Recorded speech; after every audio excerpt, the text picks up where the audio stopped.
London toy, number 14, Master Deluxe 5-passenger coupe. So it's not a dinky toy, obviously, and this is for Dominion Day. And so here's the model. I acquired this one from the US. My son's there, and he ordered it for me, so I got it for a lot cheaper shipping when I was visiting.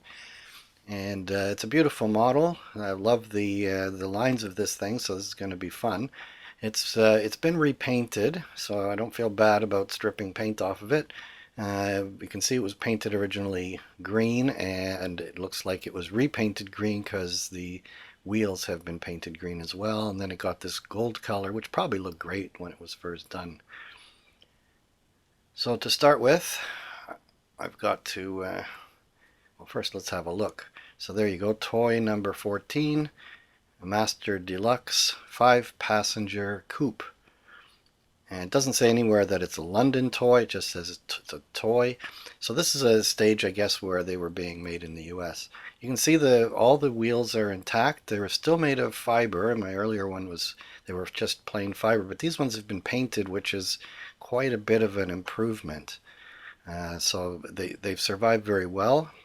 And to get these out, it's a bit tricky because they've been squeezed into the casting, and the castings are quite brittle.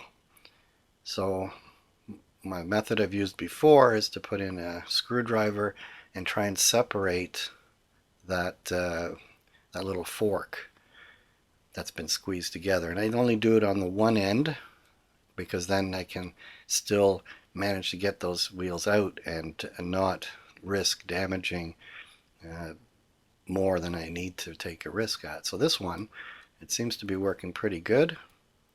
And there we go.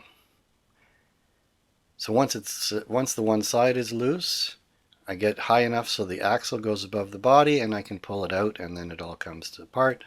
And there you can see those fiber wheels. So this is the front. The front is a little bit more damaged in the production and didn't fare so well. The one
primer, and I'm going on with this lacquer paint.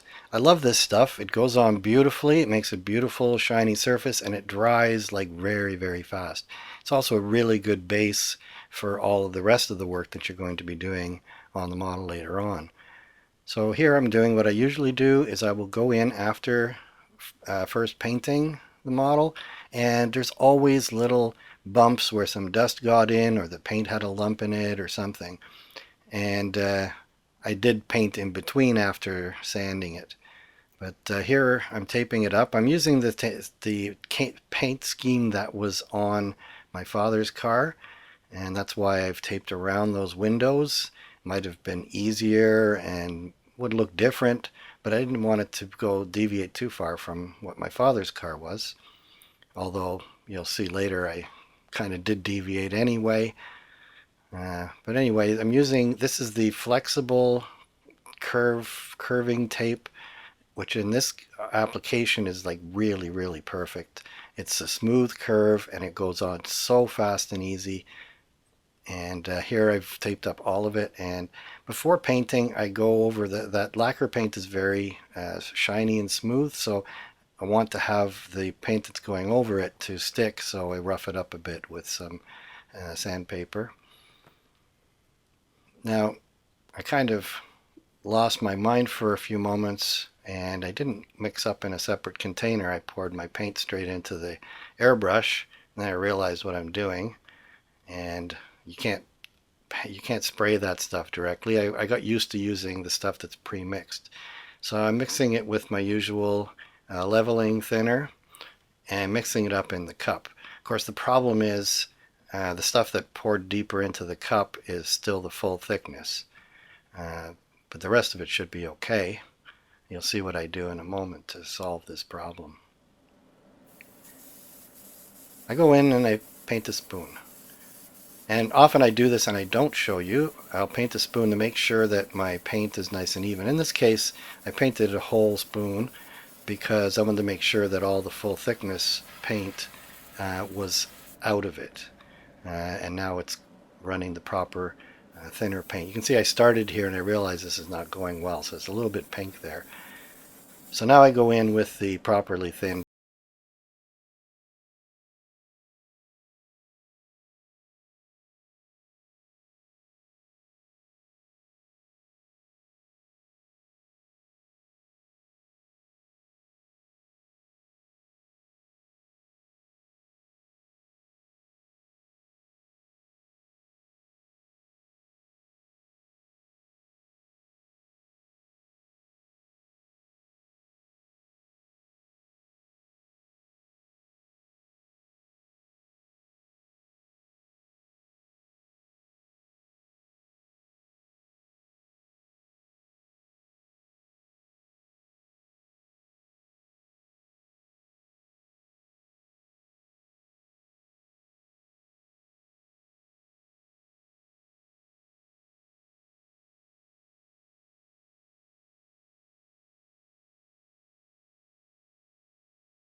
And here I'm putting it into a alcohol bath, let it soak. I swoosh it around. There's machines that stir it up for you, and I don't have it. I made this little hook myself, and it fits custom this particular container. And now, of course, the alcohol in there is all dirty with the stuff it's washed off before. So what I do is I spray from a little spray bottle some fresh alcohol to clean off, because the alcohol in the container is mixed with the resin, and if you harden that, it kind of spoils your finished product, because anything, especially in small spaces, and here I have spaces that are specifically for holding the windows you're going to see in a minute. So I have to get all of it out of there. That's why I'm blowing with the canned wind. So that's mostly alcohol that's on there. Eventually it'll harden, or not harden, it'll evaporate. But I want to put it into the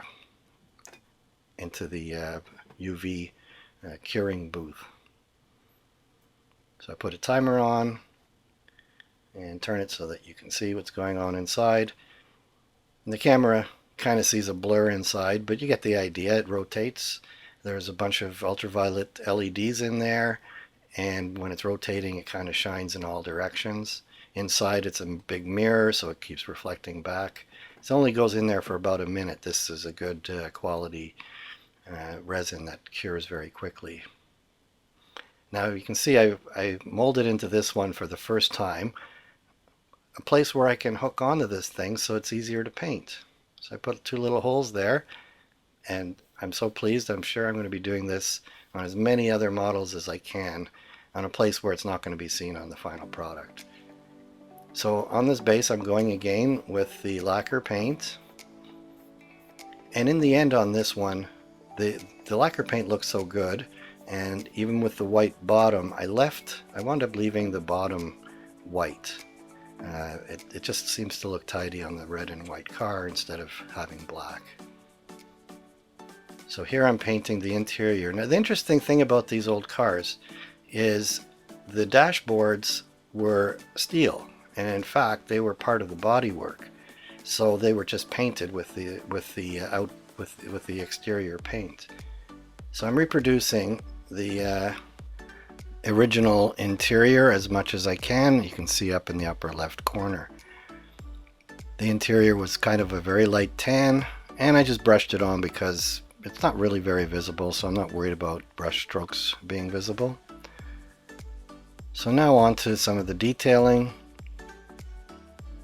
I'm putting the headlights here. I'm using, this is a tool for women who do varnishing nails and decorating them. This is the opposite end of a line painting brush that has a little ball on the end. This is kind of a pear-shaped one for very small. It's for drawing dots, and it's brilliant because you just move the you dip the end of the brush with the paint and just daub a drop on it, and makes a perfect dot. Now I'm putting white paint. Those of you who have been watching, you will know that I like to paint the headlights white. This one doesn't have like a round headlight. It is cast in there round, but it's these vertical ridges. So I managed to get the white in there, and it looks pretty good.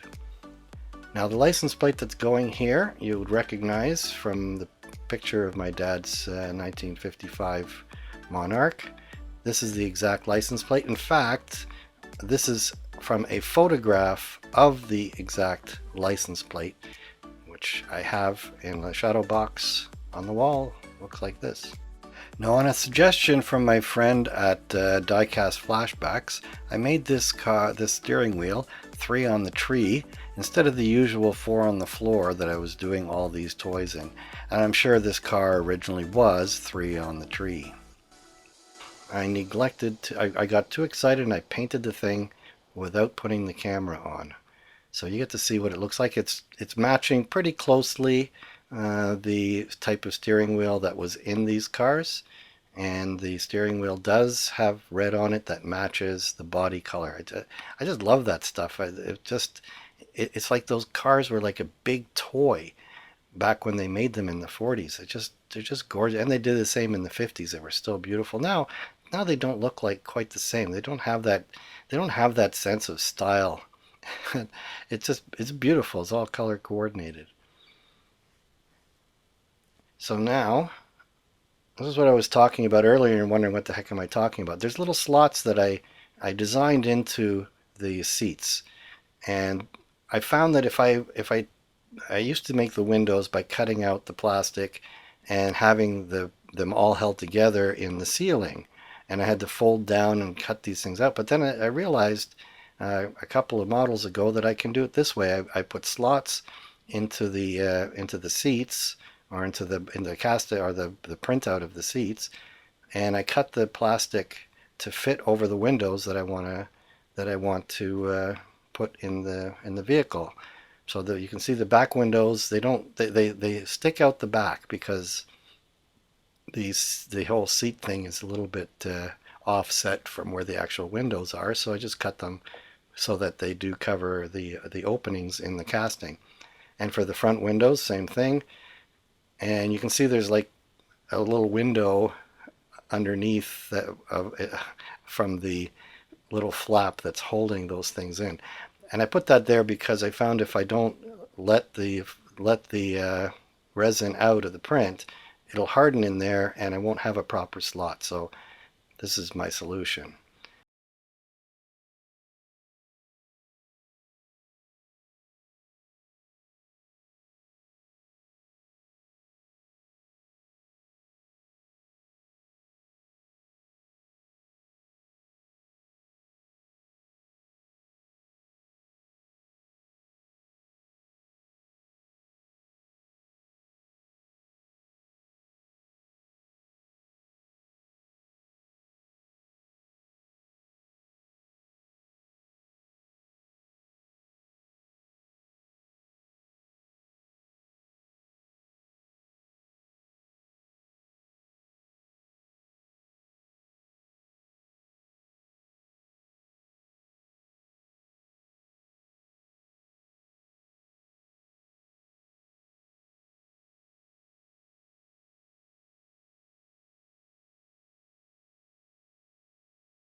To lift the axle up so that I can finagle the other wheel into the other end and then coax it through the hole.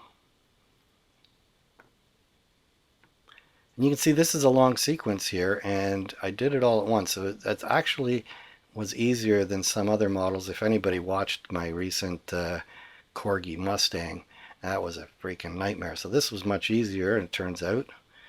And to hold those in, because they were damaged, I remember when I took them off, I'm just going to hold them in with 5-minute epoxy. So it's just a tiny little dab. And those axles then hold the the interior in place. So here's on the other one. So the assembly is pretty much done. So let's remind you of where we started. The model's in pretty good shape, didn't need much work, and let's see what it looks like now.